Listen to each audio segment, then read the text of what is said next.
Welcome back to the show. We got a great one lined up for you, ladies and gentlemen. Could FedNow be the XRP catalyst? NFTs are under fire. SEC has a new target. Swift and digital assets. You know what? Somebody roll that beautiful intro.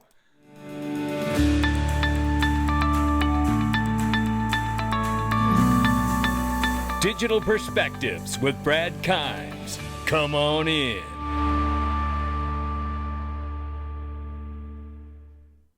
Welcome back to the show. You can follow us on Twitter, YouTube, and digperspectives.com for exclusive content. Right now, $2.06 trillion market cap for crypto.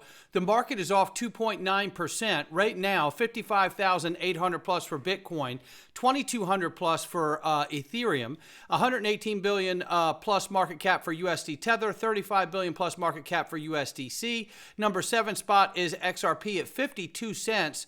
Off by 1.4 in the 24-hour, but off by 5% on the 7-day. Let's look at the range of price between 53 flat on the bottom and 54.96 on the top. It wants to be 55 cents, but we're sitting at 53 at the moment, so we will keep an eye on it as we go through. Look, I want to tell you guys, we just watched a big debate last night, and there's no mistake that what happened with the shot that was forced on so many people was wrong. And there's 2 ways they say to get rid of the spike protein in your body if you've gotten it. One is autophagy, which is long-term fasting. And 2, the way to get it out of you is through using nattokinase. And I want you to listen to just a quick clip of this. You're helping the body help itself by getting rid of spike. The second is there is a compound called nattokinase. Remember, the first is fasting, long-term fasting, autophagy. But this is nattokinase. And listen what he says about this. Which is produced from the fermentation of soy. And what nattokinase does is it breaks down extracellular spike. So if spike protein's in the cell, the only way to get rid of it is through autophagy. If it's outside of the cell, nattokinase, which is this enzyme produced from soy, breaks down the spike. What's interesting about nattokinase is it's actually quite well absorbed. Although it is a protein enzyme, it's really well absorbed from the GI tract.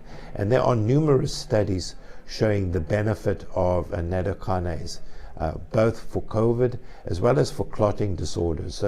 And there you have it. And that's why I've done the work, and we have a discount for you to get that spike support formula with nattokinase and other elements in here to help eliminate the spike protein from your body.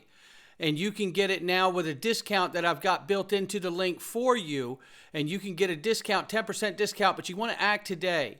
You never know when we're going to wake up and find ourselves with these things being restricted from us again, because it's happened before.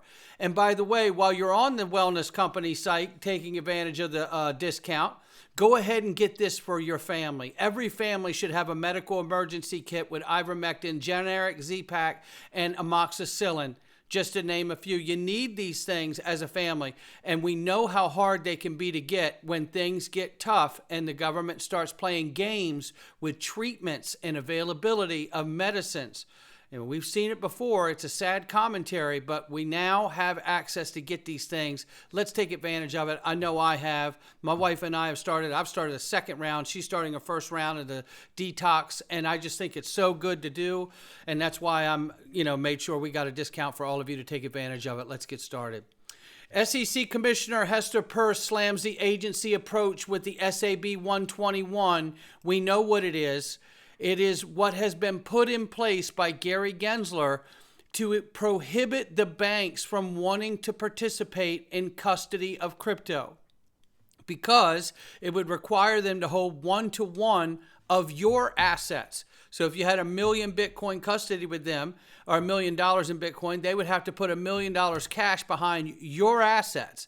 And that is pretty crazy. And that obviously was done as a deliberate move by Gary Gensler at the SEC to continue to suppress the banks from being able to participate in digital assets broadly. We got to see a change. We need to get legislation.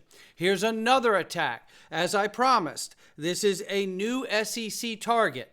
The Digital Chamber Advocacy Group is urging the U.S. Congress to protect NFTs now. and being classified as securities after the SEC's scrutiny of OpenSea. This here is Perry M. Boring from the Digital Chamber, and the Digital Chamber itself highlighting here, and let me go to this first, the SEC's overreach is putting the livelihood of NFT creators and communities at risk. NFTs are primarily consumer goods, not securities.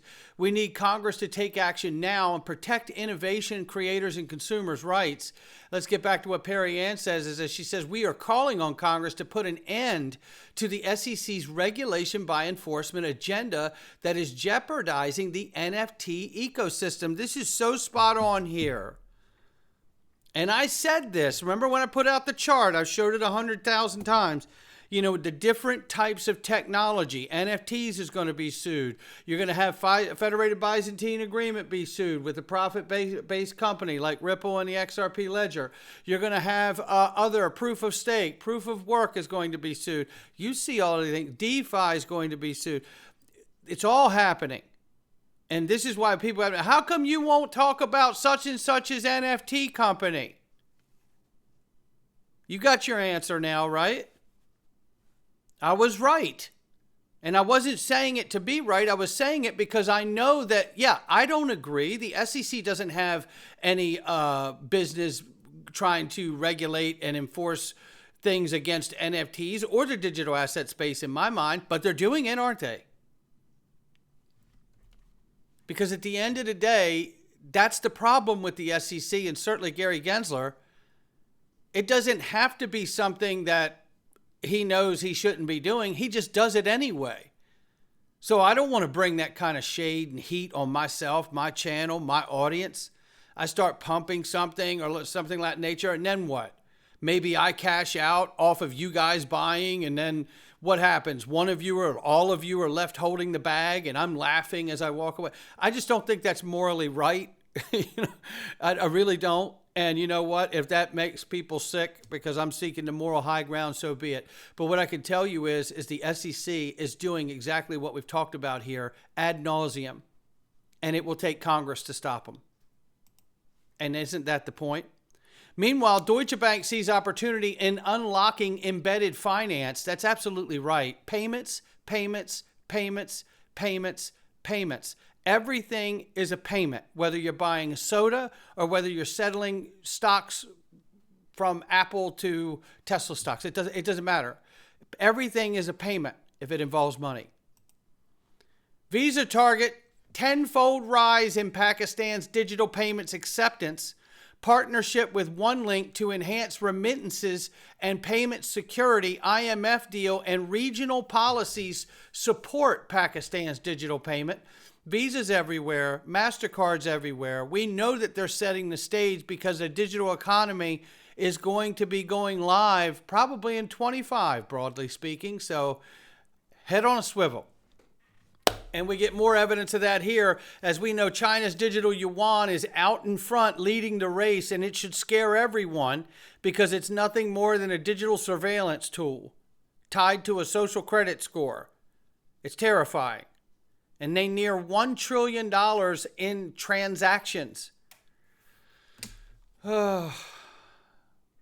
We really need to step up, right? I do believe that the U.S. is designed to move last. But I'm ready to see the U.S. move because, the things that we're seeing, look, there's plenty of pros to be excited about in the digital world. Then there's this list of cons, right, that come with it that are quite scary. And those things are out front winning right now.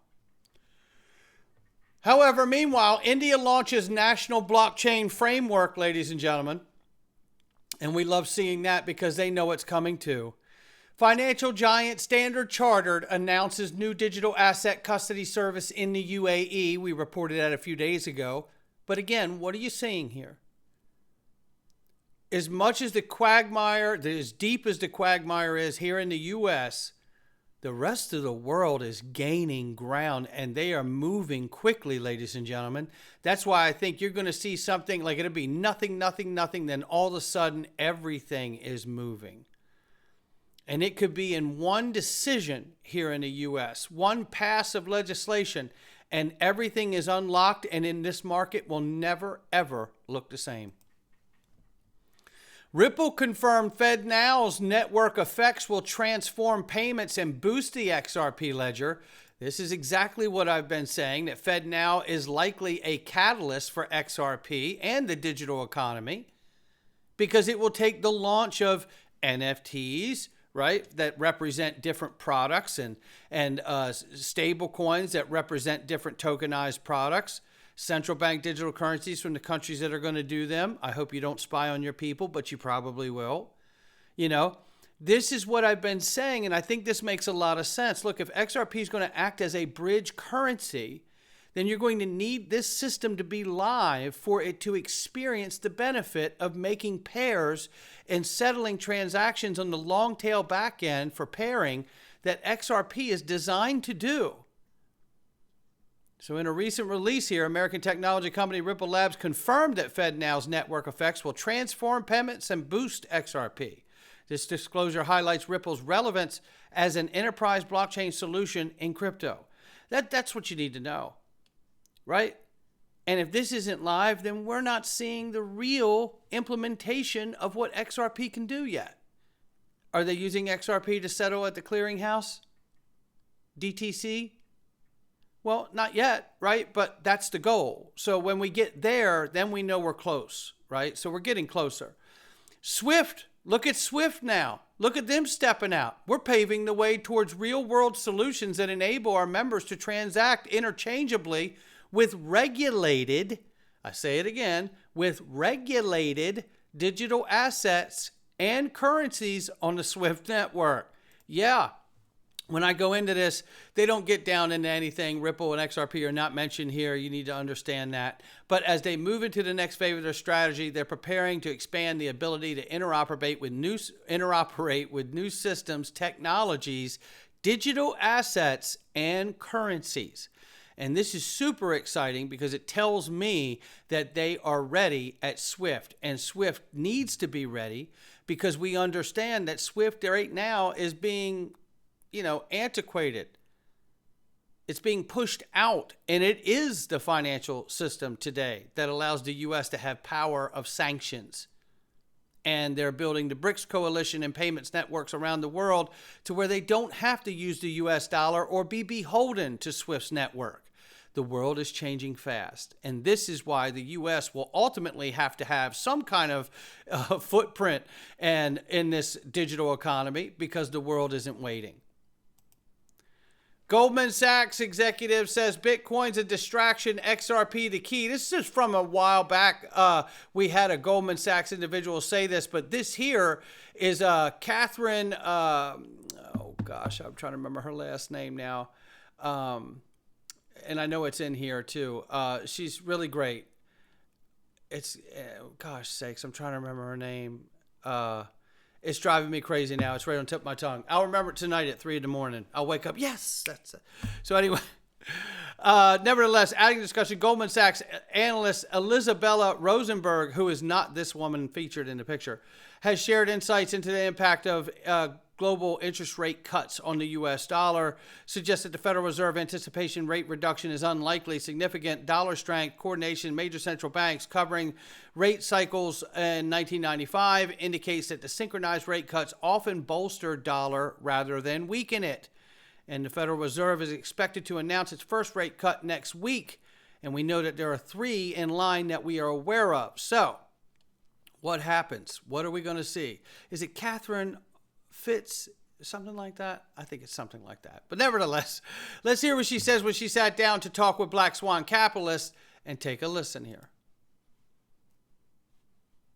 For many decades, the dollar has been the reserve currency, and the system is what I would describe as long in the tooth.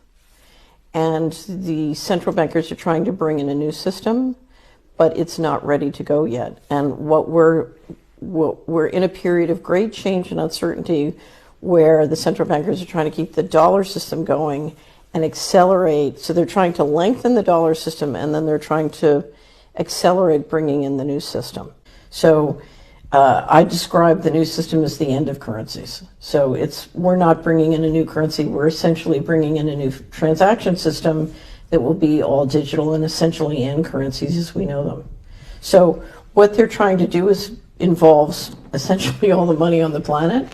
So it's big, it's complicated, it's messy. And it is big and complicated and messy. But you know what? It's also going to happen. And that's really what we're talking about here. It's going to go down, ladies and gentlemen. No doubt about it. Look, that's going to do it for me. Not financial advice from me or anyone else. I couldn't be more excited about where we're going. I couldn't be more excited about the fact that Swift is working on bringing digital assets into their fold, streamlining the global movement of digital assets and currencies. And then the obvious admission that FedNow and Ripple remarked that FedNow's network effects will transform payments and boost XRP. The plan is in place. They just need to bless it and turn it on. Step back and watch what goes on. Not financial advice from me or anyone else. That's how close we are. I'll catch all of you on the next one.